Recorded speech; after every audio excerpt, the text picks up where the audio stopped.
Hi, my name is Molly, and throughout the course of reading the book of Hebrews, I've learned through Hebrews 12:29 that God is a consuming fire which cannot be contained. Hebrews 12:29.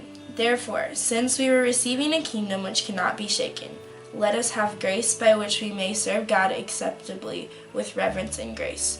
For our God is a consuming fire. I have always just loved fire.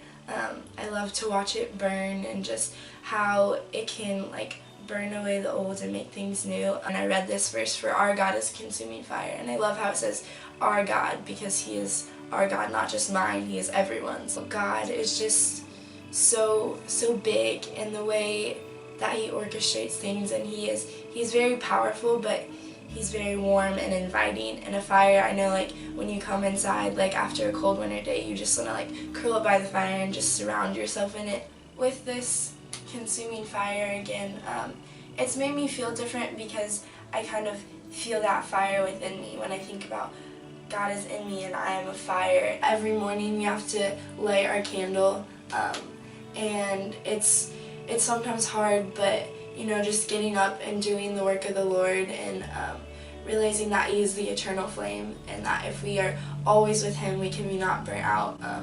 Although it may seem like we do a lot and we may seem burnt out, if we are truly in Him, He can relight us every morning. It's made me just a lot more joyful about life, to know that wherever I go, I'm carrying that light with me, that it burns within me, and it's made me just realize that life is kind of too short to not go when the Spirit is leading you. Because I remember when I was younger, I would feel led to stand up and worship, and I'd be like, no, I don't want to draw attention to myself. But it's not drawing attention to yourself, it's drawing attention to God through your movements.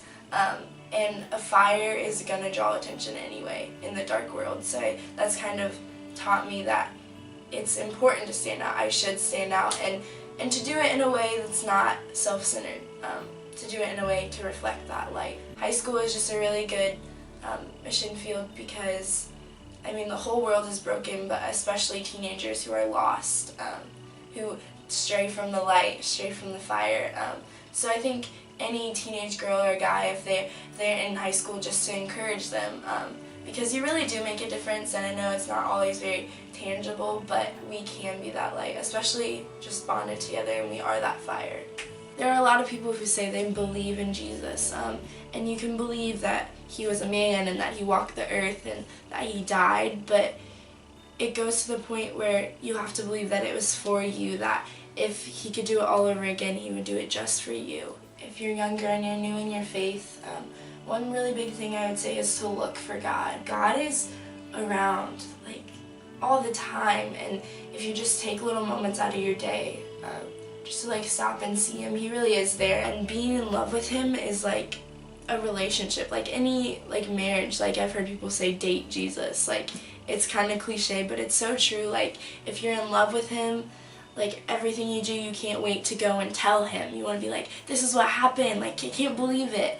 And so being in love with Him is just you see things and you're oh, God was there, and He just begins to just His heart is your heart, and you are just one. My name is Molly, and I've learned through Scripture that it is way more than words, and through Hebrews 12:29, I've learned that God is a consuming fire that cannot be contained, and He lives within us.